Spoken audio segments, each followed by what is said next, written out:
met a phenomenal woman, she would be the one. What's she about? She empowers women and she works with women and she helps to rescue women who have been caught up in domestic violence. I think it's such a big task, the kind of work that she does. And she's the big working ask with children. as well, yeah. I agree.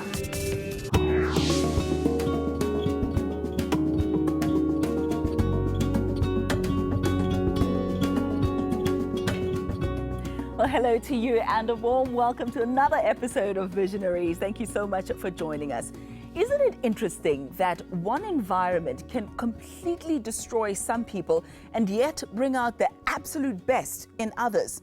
Well, my guest today was exposed to some of the worst conditions that life can offer. But instead of hardening her heart, she opened up her hands to help others. Help me to welcome gender and human rights activist Lucinda Evans. Lucinda, it's such a pleasure to have you with us. Hello to you. Good afternoon. How are you, Ayanda? I am very well. Thank you so much for coming through. Thank you for the invitation. District 6 is where you grew up, the iconic one. Tell me a little bit about that. Well, I lived with my family in Horsburgh Lane, and on a fateful Tuesday morning, we were all huddled up in a truck and we were transported to Lavendale and plonked down in the council rental stock, which was 3 stories high. I remember as a child how afraid I was because we didn't see it coming. And my grandmother, she reassured us. But it was very hard when we moved into Lavendale because which is now known as Seawinds and Vrygrond, it's still Vrygrond, there were already residents living. And those residents were actually eligible to come and live in the council flats.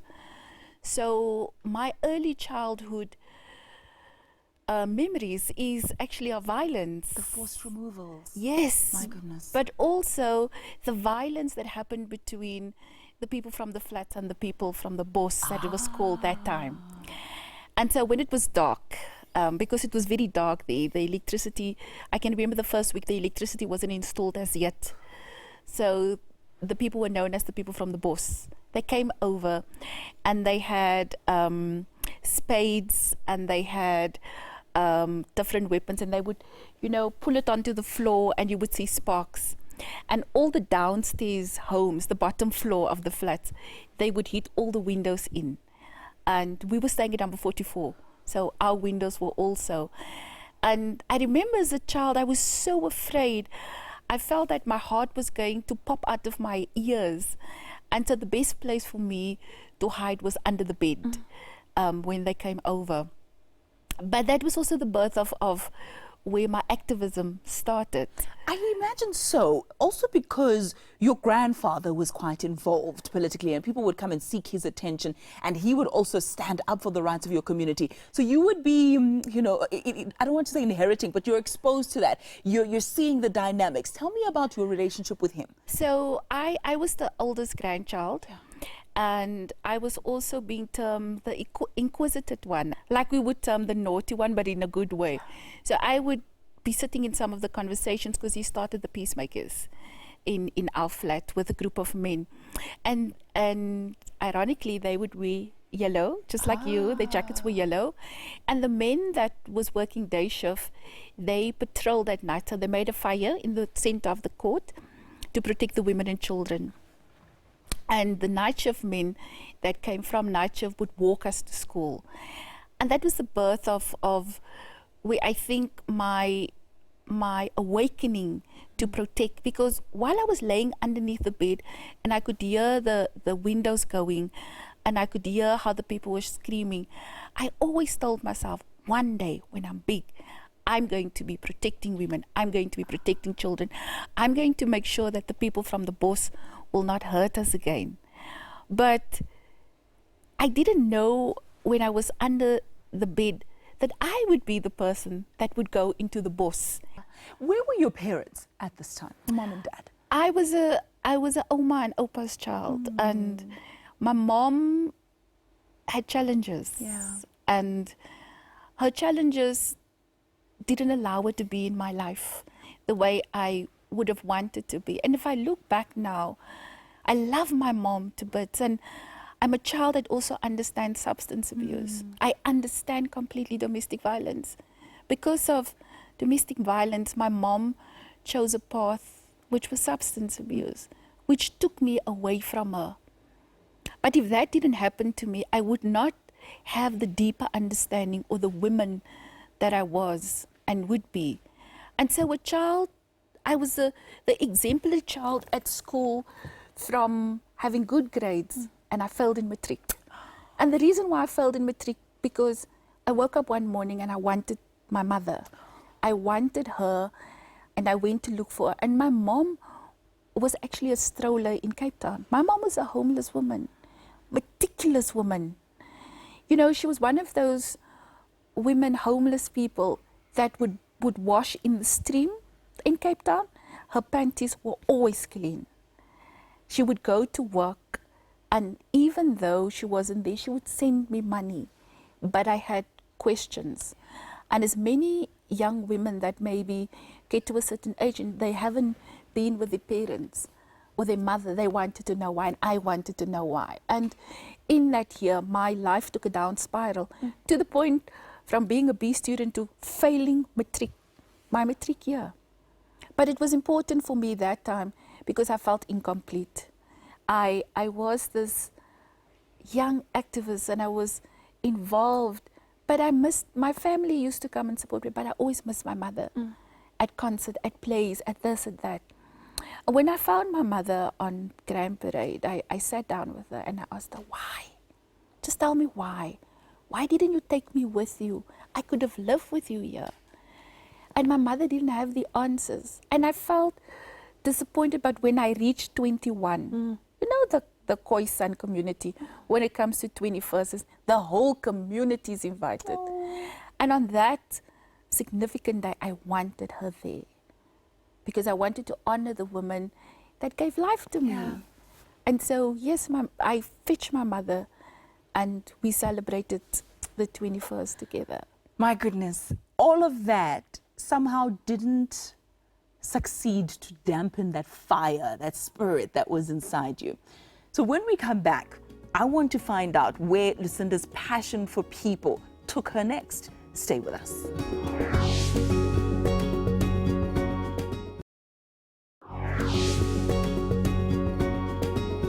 Hello again, and thank you so much for staying with us. Just before the break, we were speaking to a gender and human rights activist, Lucinda Evans, about her difficult upbringing. And Lucinda, let's continue that conversation now.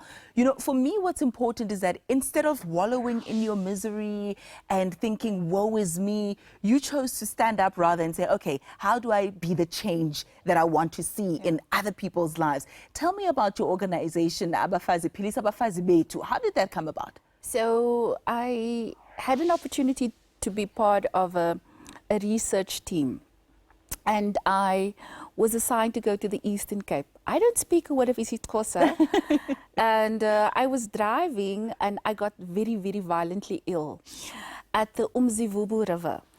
And I pulled the car off and I was driving alone and I was just very ill. And there were women selling millies at the Umzivubu River, and I couldn't communicate with this woman and she couldn't communicate with me. I was just ill and I sat out of the car, and in a few minutes somebody came with water, and then somebody came with water that smelled awful. There were herbs in, and they gave it to me, and I sat there for about 6 hours until I was well enough to drive, because I had to drive back to Uduchwa.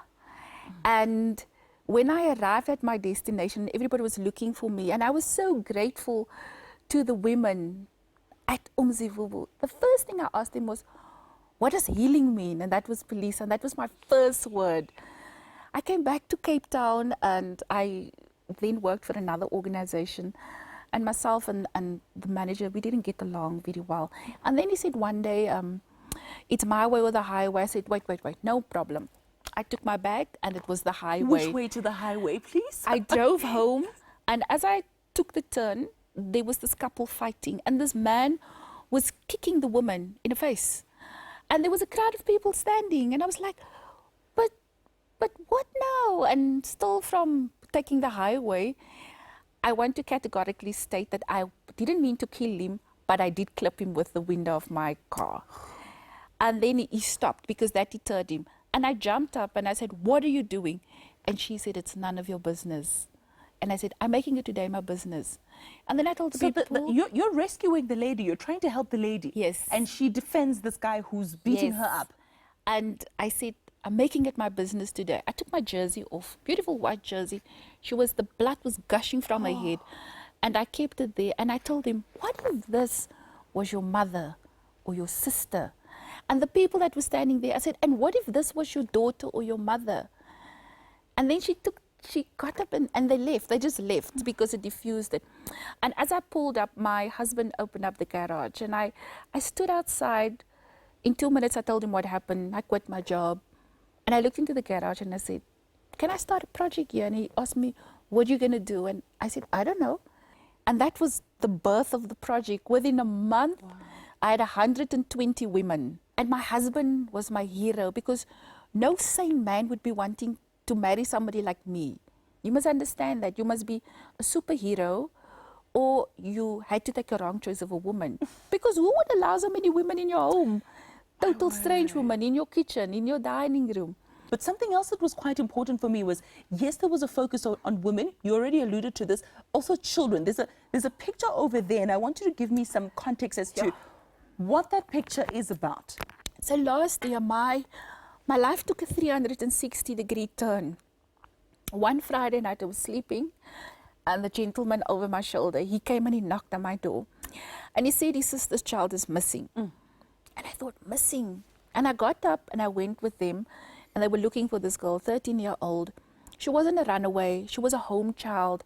She knew her time, and something didn't feel right. So I put the word out on my Facebook page. Thank you, Jesus, for Facebook at times. And within an hour, we were 120 women. We were looking for her. And we looked for her for 10 solid days. I didn't sleep. I didn't eat. I slept 3 hours. And her body was found at the opposite neighbor. But the Rene Roman story changed my life 360 degrees, where thereafter, I started what is now known as the Rene Roman Search and Rescue Group, dedicated volunteers assisting the police when a child goes missing. But that wasn't just the end of Rene's story, because we journeyed with the parents from 10th March 2017 until 23rd of August, when the perpetrator was sentenced. And we were at court. I was picketing outside with 200, 300 women at a time. We didn't want him to get any bail. We were at the court. We made the court pink. But that night, I had to announce to the community that her body was found. There was about 2,000 people there. I have never had to be that strong for the community, because if I said a wrong word, it would have erupted violence. And when Ariel was crying over my shoulder, I had to just, contain myself, and I had to make the announcement. And then I said, we will have a community memorial service for Rene. So we had the Lavana Primary School. They opened up their hall, and we had a celebration service of this child's life. Because what it brought out was that our children are at risk. Not just the children of Lavendale, but across. Lucinda, that's exactly where I want to interject. You're looking after other children has cost your children.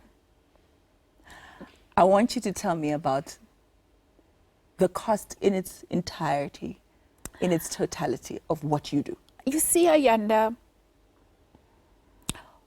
we have to take a position as leaders.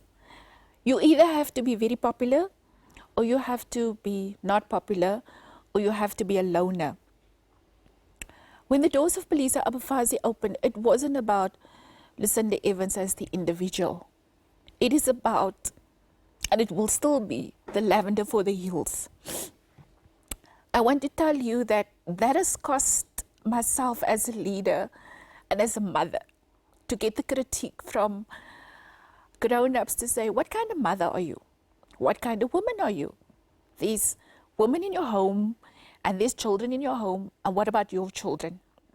Yes, we had to make that sacrifice where I couldn't pay school fees for my children. We were given lawyers' letters, and that was okay.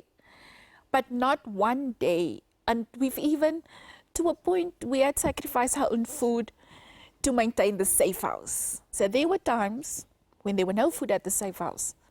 And then we speak as a family, and then we made that decision. The food will go to the safe house because it was still one salary for 8 years, because I didn't draw a salary.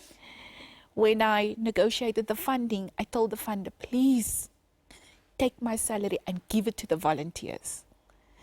And that was the sacrifice that when other children had, my children didn't.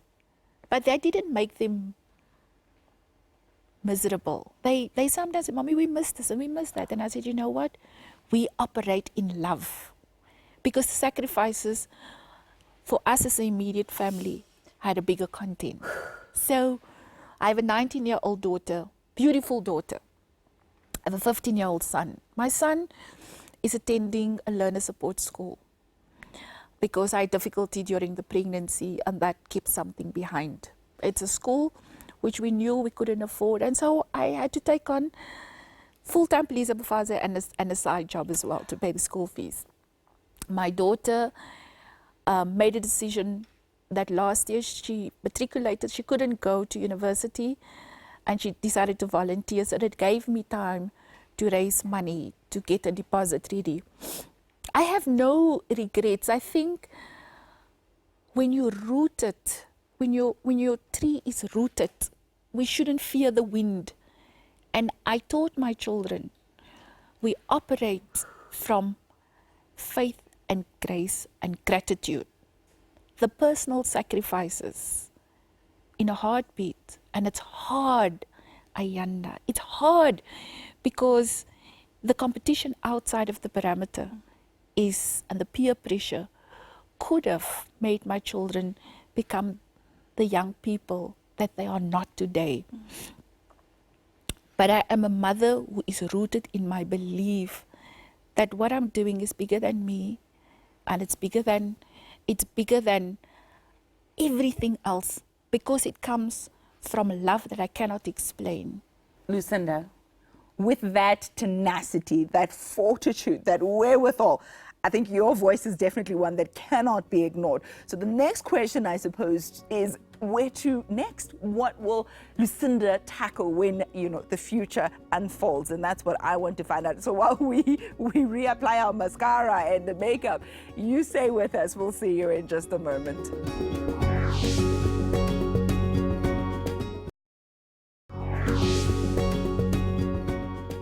Lucinda also goes into all the places where I think nobody else will go.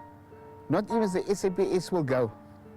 They won't even go there. They won't even confront them, the gangsters and the people. They won't do that.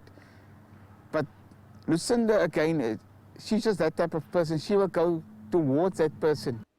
Welcome back, and thank you so much for staying with us. Lucinda Evans, ladies and gentlemen, that's our guest today, and she's about to tell us about her future plans, what she still hopes to achieve. Lucinda, what's on your to-do list going forward?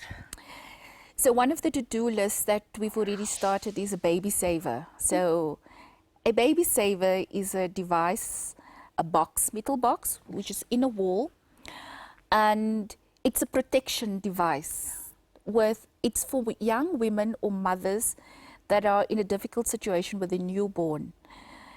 Rather than putting the baby in the bin, they can come and put the baby in the baby saver box. So I have a volunteer team that's on call. If you open the door, it triggers an alarm, you put the baby in. The response for the volunteers is for 7 minutes to get to the box. The baby will be taken out to the maternity obstetric unit. We get the social workers involved and try to place the baby back in the community with foster parents. So that is our project. But we don't speak about women that are destitute. Yeah. You leave domestic violence and then you become destitute, but there are no facilities for women. Where do they go to? We also don't have facilities for women that are pregnant. I'm pregnant. I'm on my last. My boyfriend, my husband dumped me. Kicked me out. What about women that were raped and became pregnant as a result of the rape? Found out very late. Don't know where to take the baby. So I'm a dreamer. Well, I still dream. So one of the dreams is I want to put up a family center. Because Police Abafazi is not just providing services to women and children only. We are providing now services to families. So we have men accessing our service. My 6 containers is not suffice. I need somebody that will come and say, you know what? I'll build you the building. I'll give you the building. I will source the support to support the program so that we have crisis management interventors in that center to work with men that are not coping, to work with mothers in parenting programs, for the after-school programs to go, but also the youth.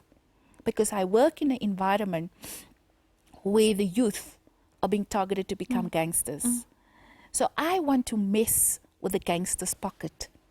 Their ATM is our young people. And I want to offer the alternative. The plan is there, the program is there, the physical building is needed. And somebody to come and invest in the next 5 years. The next step also for Police Abafazi is that my big dream is still to have a Police Abafazi cell in the Eastern Cape. I owe it to the people, which number one helped me with my healing, but also gave birth to something that I when I speak about Police Abafazi, I can't even describe how I feel. And then I would love to put my children through proper education and ensure, because I owe that to them, and drive my own car. And not just any car. I need a robust 4x4 because I still get stuck in the informal settlements. The settlements is key to my heart because there are no services, really. I go with the police escorted in to get women and children out. I want to then know when and how you switch off. Because it feels to me like you've got 24 or 26, maybe even 27 hours in a day, the amount of work that you do. How do you unplug and say, you know what, I need some me time? Do you have me time? I do. It's Sundays. And it is family time with Frank and Caitlin and Liam. And because we live so close to the beach, we visit the beach. We enjoy long drives. And I have even quality time with Caitlin and Liam individually. There they are when they were still babies. How old were they in that picture there? Oh, that was 4 years ago. Is it Liam, your boy? That is Liam. Yeah, my Liam son looks is- like such a character. He looks like he's full of jokes and he can be a little bit naughty. Oh, he is. And also, with my children growing up in the environment that they've grown up, I make it a point to have individual time with them. I want my children to be the extension of love in their own personality. I don't foresee Caitlin or Liam starting working in Police Abafazi, although Caitlin is a volunteer in the after-school program. But what I want to see going forward, is that we grow young men and young women in our communities to volunteer. I come from the school of volunteering. It shapes and builds your life. Even if you have nothing, you can still share from your nothingness. One thing that I'm definitely happy about is that you didn't say no to this interview, because I have thoroughly enjoyed this conversation. Thank you very much for sharing. And I know that you've enjoyed this conversation a lot. It's inspired you to continue also seeking your best and giving out to the world what has been given to you as well. So let's leave it there for the time being, and we'll do it all over again next week with another one of our amazing visionaries here in this country. I know we're so spoiled for choice. Thank you very much for tuning in. We'll see you next time. Goodbye. God bless you. As women leaders, we must remember that we have to own the value of our voice. The lives of women and children in South Africa should and still matter.